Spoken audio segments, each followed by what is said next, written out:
Hello and welcome back to another episode of the News You Missed, the video game news show that seeks to recap all the big happenings of video game news that you might have missed this week. Get you caught up. We got some Pokemon news, we have some Steam Deck news, we have a lot of third-party news, and I think you'll be very interested to hear this episode. So if that sounds good to you, let's begin.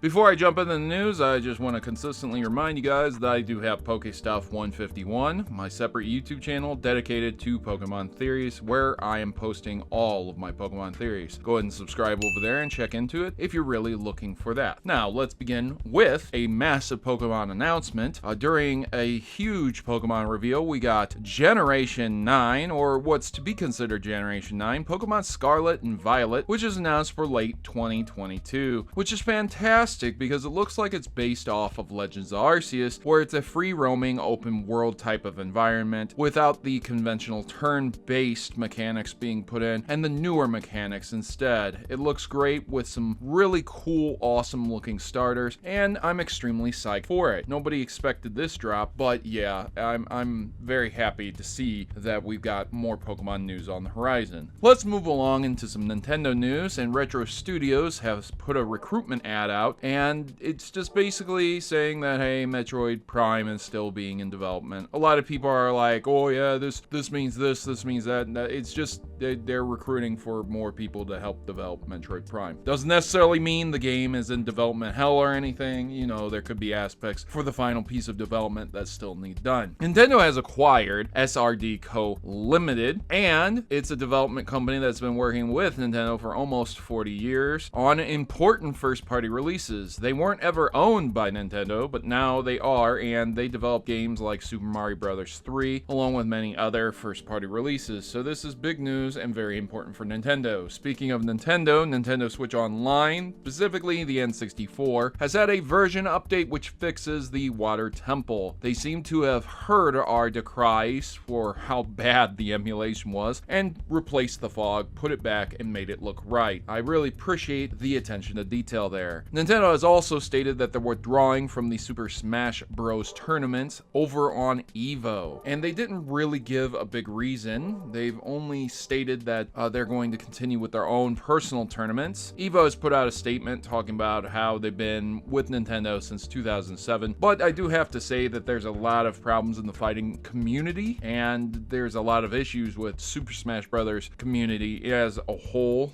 We always make fun of them, deodorant, child molesters, things like that, crazy stuff, but I don't necessarily think that would deter Nintendo from working with Evo, just probably more that Nintendo are doing their own thing now and don't need Evo. We're gonna move along to other stories here. March, PS Plus confirmed Ark Survival Evolved for PlayStation 4, Ghost Runner for PS5, Ghost of Tsushima Legends for PlayStation 4 and PlayStation 5, and Team Sonic Racing for PS4. A lot of these games are very, very nice, fantastic value for those who do have PlayStation Plus, a really great value. Make sure to check into it, ladies and gentlemen. And also, games with gold on the Xbox side. We have ourselves a couple big hitters here. The SpongeBob SquarePants game, Sacred 2, Streets, Power, which is, you know, not that great, and then The Flame in the Flood, which again, I don't know too much about, but Sacred and SpongeBob are fantastic games, and probably the best value out of that. Fallout New Vegas 2 has been teased. It was reportedly in early talks with Microsoft. Now that they have Bethesda, they're probably going to make that happen. That's going to be an exclusive. And people have been stating that Gabe Newell has been personally delivering Steam Decks. Some people have caught him on like a Ring camera and things like that, but I don't necessarily know if it's Gabe Newell. Regardless, this isn't the first time that presidents or CEOs or big faces of companies have hand-delivered systems. Back in 1985, Christmas, Nintendo were going door to door with the Nintendo Entertainment System. So this is really cool to see Gabe doing this, if it is indeed Gabe. Speaking of Gabe Newell and the Steam Deck and Steam, we're talking about NFTs being banned on Steam due to sketchy behavior and out of control fraud. There's more from the statement, but that's the gist of it. And I think that's very, very good because NFTs are horrible. Again, they're non-fungible tokens, basically art that you can put money into and sell later, kind of like a stock, but it's basically boiled down to a money money laundering scheme. Valve CEO Gabe Newell also has stated that he's willing to help Microsoft bring PC Game Pass to Steam, which is fantastic. And can you imagine having a powerful Xbox handheld? Well, you really don't have to, because Steam made the handheld and Xbox Game Pass is on it, and boom, it's a match made in heaven, honestly, and I believe this will happen, to natively have it run through Steam. We're gonna move on to Elden Ring. Elden Ring has been getting 10 out of 10s, perfect scores all over the place,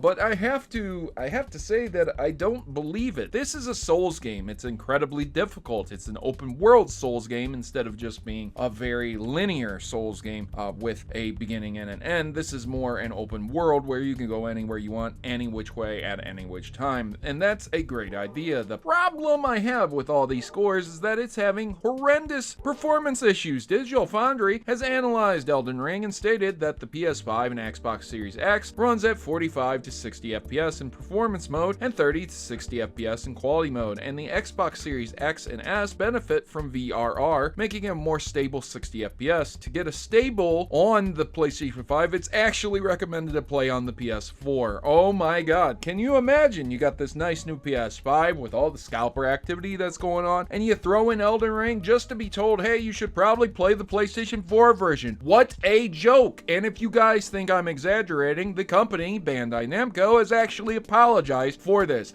The current performance problems people are experiencing while playing Elden Ring. It's not just the frame rate though, there's also stuttering issues. Now, the saving grace is that people haven't necessarily experienced the stuttering in a boss battle that would really set them back, but just regularly out in the fields with the enemies and things like that. Still, that's pretty crazy that we're experiencing these issues on the PlayStation 5 side, and it's recommended to play the PlayStation 4 version. Finally, I want to close out on this. Check your local 5 and below. Ladies and gentlemen, I found Risk of Rain 2 there, which also includes the original Risk of Rain, a fantastic indie game that is reminiscent of a lot of those games where you just fire it up. It's an arcade. You have one life. Once you're dead, you start right back over, and you collect items, become more powerful, and hopefully you get a good run going. Risk of Rain 2 is a 3D version of that, which is fantastic. Risk of Rain being the 2D version of that. We have Borderlands the Pre-Sequel. Everyone knows what that's all about. NBA 2K21, again, a sports game, but I mean, if you don't want to pay $60 for a basketball game or football game, this is a great place to check for them. And Battlefield Revolution. These are mostly Xbox copies, and of course, there's other games. You might get lucky with PlayStation or, 3DS games. But yeah, just consistently check back with your 5 and below.